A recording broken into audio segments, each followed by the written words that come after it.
तर नमस्कार मित्रांनो, मी एस आर दादा. आजचा विषय असा झाला, सकाळी आपण उठल्यानंतर मोबाईल लावला होता चार्जिंगला, पण स्विच ऑन करायचं गेलो विसरून, त्यामुळे मोबाईल काय चार्जिंग झाला नाही. त्यानंतर आपल्याला जायचं होतं गंजमाळा. गंजमाळा गेल्यानंतर आपण तिथं बघणार होतो रूम मीटर, पण आपल्याला जे पाहिजे होते ते रूम मीटर काही भेटलं नाही. त्यांनी सांगितलं मंगळवारी या. त्यामुळे त्यानंतर आपला मित्र आला आहे मुंबईवरून, तर त्याला पिकअप करायला गेलो मी रेल्वे स्टेशनला, तिथून 10 किलोमीटर. तिथं पिकअप केलं त्याला. त्याच्यानंतर मी आलो आपली मीटिंग जिथं होती त्या ठिकाणी. मीटिंगमध्ये असल्यामुळे मला काय मोबाईल यूज करता आला नाही. मीटिंग गेली आपली जवळपास 4 वाजेपर्यंत. त्याच्यानंतर आपल्याला ते काल घेतलेलं पार्सल पण द्यायचं होतं, पण ते पण द्यायला वेळ भेटला नाही मीटिंगमुळे. त्यानंतर मी निघालो, मित्राला घेतलं, त्याला रेल्वे स्टेशनला ड्रॉप केलं आणि तिथून मी निघालो मावशीच्या घराकडे.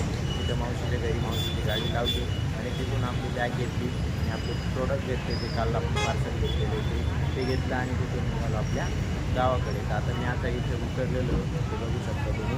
हे बाई पार्सल घेऊन आलो आहे. इथून जायचं आहे आपल्याला आपल्या घराकडे. तर मित्रांनो, आपण निघालो आहे आता घरी. हे बघा, इथून जायचं आहे आपल्याला 1 किलोमीटर पायी, कारण रात्रीची तुम्हाला माहिती आहे ऑटोवाले जास्त रेट सांगता, त्यामुळे निघालो आपण पायी.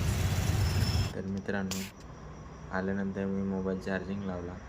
चार्जिंग नसल्यामुळे चार्जिंग केला पहिले. त्यानंतर मी फ्रेश होऊन जेवण वगैरे केलं आणि त्यानंतर आता आजसाठी एवढंच. तर उद्या पुन्हा भेटूया नवीन व्हिडिओमध्ये. जर तुम्हाला हा व्हिडिओ आवडला असेल तर व्हिडिओला लाईक करा, कमेंट करा.